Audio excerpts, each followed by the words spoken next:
Hello. तर बाहेर कदाचित असेल पेशंट्स काही किंवा असतात. अँड जस्ट स्पीक अबाउट अँड्रोजेनेटिक ॲलोपेशिया किंवा अँड्रोजेनेटिक ॲलोपेशिया म्हणजे काय, की बरेच यंग पेशंट्स किंवा काही पेशंट्सला अगदी 15, 16, 17 नंतर हेअरफॉल सुरू होतो आणि पुढच्या बाजूनी हेअरलाईन मागे रिसीड व्हायला लागते, मागे जायला लागते, तर पुढच्या बाजूनी कपाळच्या बाजूनी टक्कल पडायला लागतं. आणि काही पेशंट्सला माथ्यावरती केस गळून तिथे देखील टक्कलाची सुरुवात होते. So this is broadly called as androgenetic alopecia. याला अँड्रोजेनेटिक ॲलोपेशिया म्हणतात. किंवा हॉर्मोन्समुळे होणारा किंवा तरुण वयात येणारा जो हा टक्कलाचा प्रकार आहे त्याला अँड्रोजेनेटिक ॲलोपेशिया असं म्हणतात. त्याचे कारण काय, ते अँड्रोजेन हॉर्मोन्स आणि जेनेटिक प्रिडिस्पोजिशन. वयात आल्यानंतर जे काही हॉर्मोनल इश्यूज होतात म्हणजे सिक्रेट होतात, अँड्रोजेन हॉर्मोन्स वाढतात, त्या हॉर्मोन्सची अतिसंवेदनशीलतेमुळं हे केस गळायला सुरुवात होते.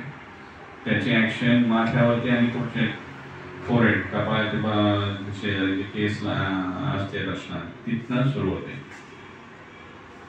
तर त्या सेन्सिटिव्हिटीमुळं आणि आजकालचे जे आपल्या स्ट्रेसफुल किंवा आजकालच्या लाईफस्टाईलमुळं त्याच्यात डाएट पण इन्क्लुडेड आहे आणि स्ट्रेस पण इन्क्लुडेड आहे. या दोन्ही गोष्टी त्याच्यावरती परिणाम होतो. त्या हॉर्मोन्सची ॲक्शन जास्त या वरच्या माथ्याचे जे केस असतात तिथे रिसेप्टर्स असल्या कारणाने तिथे टक्कल पडायला लागते.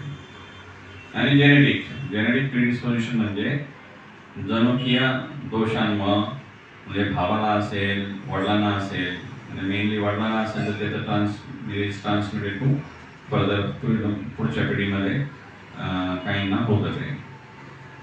तर याला ट्रीटमेंट आणि आजकाल काय 20-25 नाही, आता 17-16 मध्येच सुरू होते ते पडणं. 16-17 पासून अगदी मग ते इट इज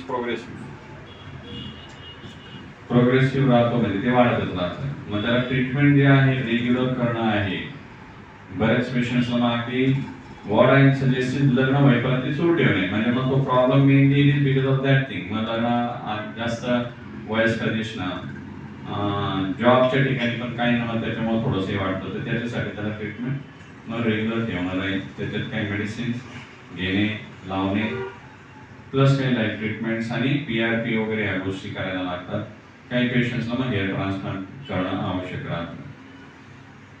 आणि सगळ्यात महत्त्वाचं हेल्दी लाईफस्टाईल करणे. मी प्रत्येक वेळेस जे बोलतो बऱ्याच व्हिडिओजमध्ये किंवा बऱ्याच ठिकाणी सांगतो, healthy lifestyle, diet, exercise, sleep and stress management हे 4 खांब आहेत.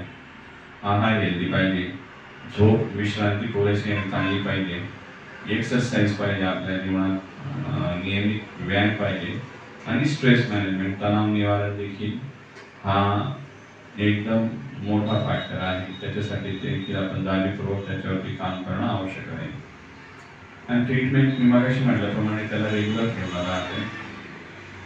अगदी जिथं हेअर रूट्स गेलेत पूर्णपणे तर अशा पेशंट्समध्ये हेअर ट्रान्सप्लांट किंवा केस रोपण करणं आवश्यक आहे. जिथे जिथे बारीक केसांचे हेअर म्हणजे आहेत, लव आहेत थोडक्यात, तर तिथे ते केस आपण ट्रीटमेंट्सनी, बाकीच्या मेडिसिन्सनी वगैरे ते पुन्हा आपण ते रिजनरेट किंवा ते वाढवू शकतो. ओके.